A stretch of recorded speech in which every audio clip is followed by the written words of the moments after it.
Hi everyone, कैसे आप सब लोग। I hope all are fine. बच्चों, आज मैं आप लोगों के लिए क्लास सिर्फ उन बच्चों के लिए बना रही हूँ जिसका एस्टेट पास नहीं हुआ है, ठीक है। लेकिन यहाँ पर जिस बच्चे का भी एस्टेट पास हो गया उसके लिए भी बहुत सारी चीजें हैं बताने के लिए, ठीक है। तो देखो, जिस बच्चे का एस्टेट पास हो गया, बिल्कुल क्लियर है एस्टेट, सभी को पता है। हमारी जो बायोमेट्री है उसकी लिस्ट आ चुकी है। जिस बच्चे का नाम उस लिस्ट के अंदर, इसका मतलब वो पास है, और जिसका नाम नहीं है इसका मतलब उसके 90 नंबर नहीं थे, वो पास नहीं है, ठीक है। अब देखो, जिस बच्चे का भी यहाँ पर क्लियर है, जिसका नाम है बायोमेट्री में, इसका मतलब उसका क्लियर है। जिसका क्लियर है वो आप नेक्स्ट टारगेट की तरफ मूव कर जाओ, ठीक है। यहाँ पर देखो, आपके सामने दो सिचुएशन अब क्या खड़ी होंगी कि हम स्क्रीनिंग की तैयारी करें या फिर और एग्जाम की तैयारी करें, ठीक है। तो देखो, अभी आपकी तैयारी बिल्कुल अच्छी है, क्लियर है, इसका मतलब अच्छी तैयारी है, ठीक है। तो यहाँ पर स्क्रीनिंग है, जो स्क्रीनिंग है वो उसका भरोसा नहीं है कि वो कब होएगा। स्क्रीनिंग का कोई भी भरोसा नहीं है कि कब होएगा, ठीक है।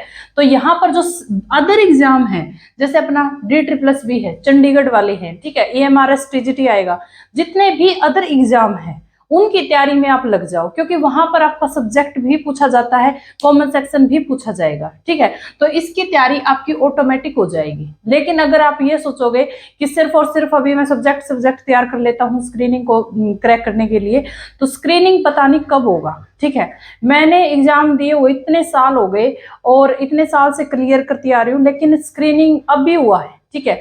अभी हुआ, वो भी मेवात के अंदर पोस्ट निकाली थी स्क्रीनिंग की, PGT केमिस्ट्री के लिए 38 पोस्ट थी मेवात की, ठीक है। तो अभी पता ही नहीं स्क्रीनिंग होगा नहीं होगा, कब होएगा, ठीक है। तो यहाँ पर विश्वास नहीं है। हरियाणा में बिल्कुल भी विश्वास नहीं है कि पोस्ट कब आएंगी। अभी बम्पर भर्ती आ चुकी है TGT की, सभी को पता होगा, और PGT का भी स्क्रीनिंग हो चुका है, ठीक है। तो इसका मतलब कह नहीं सकते कुछ भी, कब होएगा कब नहीं होएगा, ठीक है। तो यहाँ पर आप अदर एग्जाम की तैयारी बिल्कुल करो जो आपको डायरेक्ट जॉब दिलाते हैं। TGT में अब वैकेंसी आएंगी, ठीक है। जो दिल्ली में TGT की वैकेंसी, PRT की वैकेंसी और इनकी वैकेंसी कंफर्म आनी है। तो आप ऐसी तैयारी करो जो आपको डायरेक्ट जॉब दिलाए, ठीक है। तो आप लोगों के लिए इतना ही बात मैं यहाँ पर बताना चाहती थी। सेकंड है, जिसका क्लियर नहीं हुआ उसके लिए ही ये वीडियो है। काफी बच्चों के मेरे पास कमेंट थे कि मैम मैं बहुत परेशान हो गया, मेरा क्लियर नहीं हुआ, ये हो गया वो हो गया। तो देखो, एक चीज बता देती हूँ आपको, क्या मतलब एक ही लाइन है तुम लोगों के लिए मेरे पास। क्या ये कुंभ का मेला था जो 12 साल के बाद आएगा? क्या ये नौकरी का पेपर था जो पता नहीं सरकार फिर वापस आएगी, जाने के टाइम फिर जॉब निकालेगी? मतलब ऐसा था क्या? ऐसा तो नहीं है। मतलब जिनका क्लियर नहीं हुआ, ये दो लाइन याद रखना, ना तो ये कुंभ का मेला, ठीक है, और ये जॉब का टेस्ट नहीं है, ये सिर्फ और सिर्फ एलिजिबिलिटी टेस्ट है। ये आपको अभी दिख जाएगा नवंबर में, आपको अभी दिख जाएगा नवंबर में। अभी जब नहीं हुआ ना और लोगों का हो चुका है, उनको देख देख कर परेशान होना स्वाभाविक है, ह्यूमन नेचर है, लेकिन उनको देखो ही मत, ठीक है। देखो तो इतना स्टेमिना होना चाहिए, इतना मतलब कैपेसिटी होनी चाहिए कि ठीक है कोई फर्क नहीं पड़ता। ये दो कैटेगरी तो होनी चाहिए। अगर फर्क पड़ रहा है तो देखो ही मत, यूट्यूब से कट हो जाओ 2-3 दिन, मूवीज वगैरह देखो। लेकिन अगर देख रहे हो तो ये सोचो कि नेक्स्ट टाइम मैं क्लियर करूंगा, ठीक है, या करूंगी। तो ये दो चीजें हैं यहाँ पर कि आप लोगों, अब भी आ जाएगा एग्जाम, 1 साल में ही एग्जाम आ जाएगा।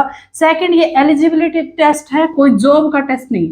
अब कई बच्चे कमेंट करेंगे मैम इसके बिना तो जॉब भी तो नहीं है। ये बात सही है, इसके बिना जॉब नहीं है, लेकिन कौन सी जॉब अभी निकाल रही है गवर्नमेंट, पता नहीं निकालेगी नहीं निकालेगी। एलिजिबिलिटी टेस्ट है, ठीक है। जिनका नहीं हुआ, मोटिवेट हो थोड़े से, इतना डीमोटिवेट होने की जरूरत नहीं है। अभी क्या पता कब फिर से वैकेंसी आएंगी, ठीक है। तो ये हर साल होता है, एस्टेट हमारा फिक्स है, हर साल होगा। ये वो पेपर नहीं है कि साल 2 साल, पता केवीएस 4 साल में हुआ था, तो ये वो नहीं है, हर साल होता है। तो इतना परेशान मत हो। अब बच्चों, जिस बच्चे का क्लियर नहीं है उसको एक चीज यहाँ पे ये भी तो समझनी है, क्या तुम्हारा कसूर था इस चीज में? क्या तुम्हारा फॉल्ट था? भाई तुम लोगों का 30 नंबर का सिलेबस कुछ और ही दे दिया, तैयारी तुमने किस चीज की सिलेबस कुछ और आ गया, तो तुम्हारा क्या फॉल्ट है इसमें? फॉल्ट तो हमारी गवर्नमेंट का हुआ ना, इसमें फॉल्ट तो हमारी गवर्नमेंट का है। सीटेट आज तक एक लाइन भी सीटेट की सिलेबस से बाहर नहीं जाती, ठीक है। जो मेंशन कर दिया वो कर दिया, लेकिन हरियाणा में कुछ ऐसा है ही नहीं, ठीक है। कई बार तो पेपर रिपीट कर देते हैं, कई बार 40 क्वेश्चन उसी क्वेश्चन पेपर के 40 क्वेश्चन रिपीट कर देते हैं, मतलब इनसे पेपर ही नहीं बनता। ठीक है, तो ये तुम्हारा कसूर नहीं है। थोड़ा सा इस चीज को भी समझो कि हमने तो मेहनत की थी, मैंने तो पूरी जी जान लगाई थी, लेकिन कसूर किसी और चीज का। देखो सजा तुम लोगों को मिल रही है, ठीक है, लेकिन ये अगर तुम बोलते रहे ऐसे कि मुझे सजा मिली, देखो मैंने तैयारी की थी, मेरा हुआ नहीं और बच्चों का क्लियर हो गया, तो इससे डिमोटिवेशन के अलावा कुछ नहीं मिलेगा। ठीक है, ऐसे वीक बच्चे करते हैं जो बिल्कुल वीक होते हैं, ठीक है, जो स्ट्रॉन्ग बच्चे होते हैं छोड़ के आगे। ठीक है, अब देखो आगे बहुत सारी चीजें तुम लोगों के लिए भी, बहुत सारी तैयारी तो तुम लोगों की भी है। ठीक है, नहीं हुआ तो क्या बात होगी, तैयारी तो तुम लोगों की भी है, तो अदर एग्जाम तुम्हारे लिए भी हैं। ठीक है, अगर आप लोग साइंस बैकग्राउंड से हो तो टीजीटी साइंस की बहुत सारे स्टेट में बहुत सारी वैकेंसी आने वाली हैं। ठीक है, दिल्ली के अंदर भी आने वाली है, चंडीगढ़ में भी आने वाली है, या फिर यूपी वगैरह में देते हो वहां भी। ठीक है, तो बहुत सारी वैकेंसी आने वाली है, तो आप लोग फोकस करना, टीजीटी साइंस है या फिर एसएसटी वगैरह, जिसका जो भी सब्जेक्ट है, आगे अपनी तैयारी को मतलब इसको छोड़ मत देना, कंटिन्यू रखना। ठीक है, नेक्स्ट एग्जाम के लिए बहुत हेल्पफुल रहेगी तुम्हारी। तुम्हारा पढ़ा हुआ वेस्ट नहीं गया, तुम्हारा पढ़ा हुआ कभी वेस्ट नहीं जाता, ये तुम्हें बहुत काम आएगा। ठीक है, तो आगे आप लोग ये सोचो कि जितनी तैयारी है ठीक है, उससे आगे मुझे कंटिन्यू करनी है, आगे और एग्जाम बहुत सारे हैं, इसको हटा दो और आगे बहुत सारी चीजें। ठीक है, इस एस्टेट के पर्दे को एकदम हटा के देखोगे ना तो तुम्हें मतलब अलग ही चीज दिखेगी, बहुत सारे एग्जाम और दिखेंगे। ठीक है, और ये पर्दे को रखोगे तो परेशान रहोगे, दुखी रहोगे। ठीक है, तो इसको हटाना जरूरी है, और अदर एग्जाम बहुत सारे हैं। ठीक है, तो ये आप लोगों के लिए मेरे पास इतनी इंफॉर्मेशन थी। दूसरी एक चीज और है यहाँ पे कि ग्रेस मार्क मिली है फिर या फिर क्या। देखो बहुत सारे बच्चे ऐसे जो बोल रहे हैं कि मेरा पीजीटी वाले बच्चे मेरे 87 बन रहे थे, 88 बन रहे थे, ठीक है, लेकिन मेरा एग्जाम क्रैक हो गया, उसमें लिस्ट में नाम है। तो मैं आप लोगों को बता दूं यहाँ पर कोई ग्रेस मार्क नहीं मिला, यहाँ पर कोई ग्रेस मार्क नहीं मिला। जो ऑब्जेक्शन लगाया था ना बच्चों ने, जो ऑब्जेक्शन लगाया था उसके नंबर यहाँ पे मिले। ठीक है, तो ग्रेस मार्क किसी बच्चे को नहीं मिला, ऑब्जेक्शन के जो क्वेश्चन थे उनके नंबर आप लोगों को मिले हैं, जिसके भी 87 थे, 88 थे, 86 थे। तो जो ऑब्जेक्शन लगाया था पीजीटी वालों ने, उनके यहाँ पर नंबर मिले हैं। ठीक है, तो बहुत सारे पीजीटी वाले बच्चों का मैसेज था कि मैम मतलब मेरे कम बन रहे थे लेकिन मेरा लिस्ट के अंदर नाम है।